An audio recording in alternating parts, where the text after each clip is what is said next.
अखंड ज्योति अक्टूबर 2021। शीर्षक है जीवन को नरक बना लेते हैं आसुरी वृत्ति के लोग। युग गीता भाग 257। श्रीमद् भगवद गीता के देवासुर संपद विभाग योग नामक 16वें अध्याय की 15वीं किस्त। श्रीमद् भगवद गीता के 16वें अध्याय के 14वें श्लोक पर चर्चा इससे पूर्व की किस्त में की गई थी। इस श्लोक में श्री भगवान आसुरी वृत्ति वाले मनुष्यों के लक्षणों की चर्चा करते हुए कहते हैं कि आसुरी वृत्ति वाले मनुष्य कहते हैं कि वह शत्रु तो हमारे द्वारा मारा गया है और अब शेष शत्रुओं को भी हम मार ही डालेंगे। हम ईश्वर के समान सर्वसमर्थ हैं, हम भोगों को भोगने वाले हैं, हम सिद्ध हैं, हम बड़े बलवान और सुखी हैं। श्रीमद् भगवान कहते हैं कि यह भाषा आसुरी वृत्ति वाले अहंकारी व्यक्तियों की भाषा है। ऐसे व्यक्ति कामी और क्रोधी होते हैं। ईश्वर में तथा प्रकृति के कर्मफल विधान में उनका जरा सा भी भरोसा नहीं होता। स्वाभाविक है कि ऐसे व्यक्तियों के भीतर दो तरह के मिथ्या विश्वास पनपते हैं। एक तो वे स्वयं को ही ईश्वर समझने लग जाते हैं, जैसे हिरण्यकश्यपु स्वयं को ही नारायण समझने लग गया था। दूसरा, उनको हर व्यक्ति अपना शत्रु लगने लगता है, क्योंकि उनकी कामनाएं अपरिमित होती है और जो भी उनकी कामनाओं के पथ में बाधा बनकर खड़ा होता है वह उन्हें अपना विरोधी ही नजर आता है। इसलिए वे अहंकार से उन्मत्त होकर स्वयं को सर्वसमर्थ सिद्ध बलवान समझने लगते हैं, जबकि सत्य इसके बिल्कुल विपरीत होता है। भगवान श्री कृष्ण यहाँ पर यह भी कहते हैं कि ऐसी वृत्ति के लोग स्वयं को सुखी समझते हैं, अर्थात वे सुखी होते नहीं पर स्वयं को वैसा समझने लगते हैं। श्री भगवान कहते हैं कि ऐसी वृत्ति वाले मनुष्य सदा ही ये सोचते रहते हैं कि वह शत्रु मेरे द्वारा मार डाला गया है और दूसरे अन्य शत्रुओं को भी मैं मार डालूंगा। ऐसा इसलिए क्योंकि आसुरी वृत्ति वाले मनुष्यों को दूसरों को कष्ट करने की बड़ी तीव्र लालसा होती है, क्योंकि उन्हें सभी अपने प्रतिस्पर्धी अपने दुश्मन नजर आते हैं। आसुरी वृत्ति वाले मनुष्य इसी तरह की भ्रांति, इसी तरह के भ्रम में अपना जीवन एवं दूसरों का जीवन नष्ट करते दिखाई पड़ते हैं। इसके बाद श्री भगवान कहते हैं कि अड्यो अभिजन्वानस्मि को अन्योस्ति सदृश्यो मया यक्षि दस्यामि मोदिष्या इत्याज्ञान विमोहिता अनेक चित्त विभ्रांता मोह जाल समावृता पशक्ता काम भोगेषु पतंति नरकेश अशुचो। अर्थात मैं भगवान हूँ, बहुत से मनुष्य मेरे पास हैं, मेरे समान दूसरा कौन है। हम खूब यज्ञ करेंगे, दान देंगे और आमोद करेंगे। इस प्रकार अज्ञान से मोहित रहने वाले तथा तरह तरह के भ्रमित चित्त वाले मोह के जाल में अच्छी तरह से फंसते हुए तथा पदार्थों और भोगों के अत्यंत आसक्त रहने वाले मनुष्य भयंकर नरकों में गिरते हैं। अहंकार की भाषा आसुरी वृत्ति वाले मनुष्यों की भाषा है। बिगड़ सूत्र में ही भगवान बता रहे हैं कि वे स्वयं को सर्वसमर्थ सिद्ध बलवान तथा सुखी मानते हैं। ऐसे मनुष्यों को ही यह अभिमान भी हो जाता है कि धन बल तथा जनबल में उनके समक्ष कोई और नहीं है।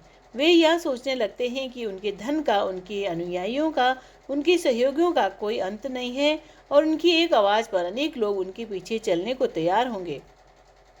रावण से लेकर सिकंदर, दुर्योधन से लेकर तैमूर लंग को भी इस तरह का ही अहंकार तथा अभिमान हुआ करता था कि वे ही सर्वे सर्वा हैं। ऐसे लोगों को यह लगने लगता है कि शुभ कर्म करने के लिए अपने आप को बदलने की या अपना परिष्कार करने की कोई आवश्यकता नहीं है।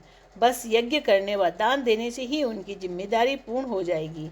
फिर यज्ञ करना एवं दान देना भी उनके लिए व्यक्तित्व परिष्कार का मार्ग न बनकर अहंकार की पूर्ति का माध्यम बन जाते हैं। उन्हें यह लगने लगता है कि हमने यज्ञ कर लिया है, दान दे दिया है, अब तो हमारी मौज ही मौज है, क्योंकि हम पृथ्वी पर्यंत लोकों में भी अब सुख ही भोगने वाले हैं।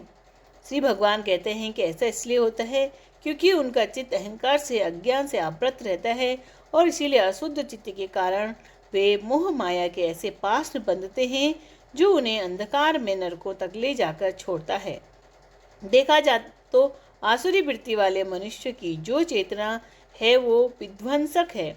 वो ईश्वर को नहीं मानता, प्रकृति के कर्म विधान को भी नहीं मानता, परंतु यज्ञ करने और दान देने के दंभ को भी नहीं छोड़ना चाहता है।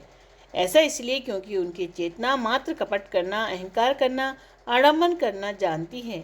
इसलिए वे सुखी होता नहीं, परंतु सुखी होने का आडंबर करने लग जाता है।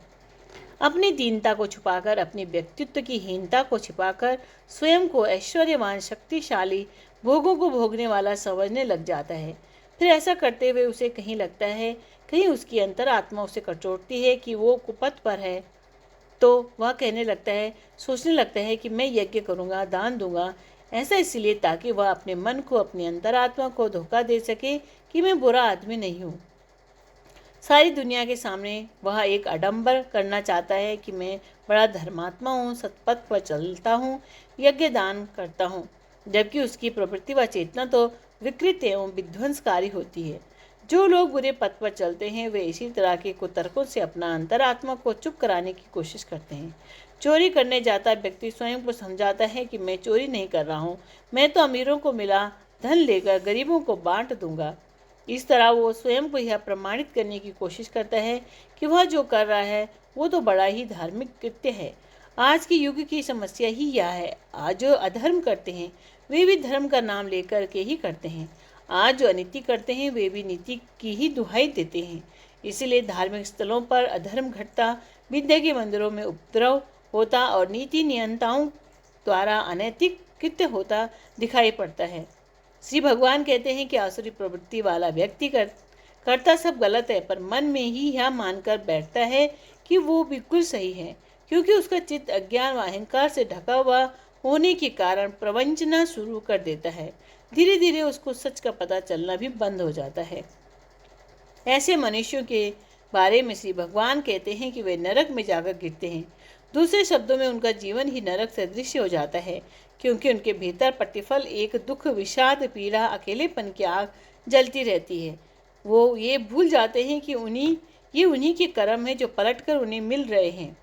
ये अपनी आवाज़ की ही प्रतिध्वनि है जो लौटकर उनके पास आ रही है। चित्त की जब ऐसी दशा बन जाती है तो व्यक्ति धीरे धीरे जीवन को नरक बना लेता है। ऐसा ही आसुरी प्रवृत्ति के लोग अपने जीवन के साथ करते हैं। क्रमशः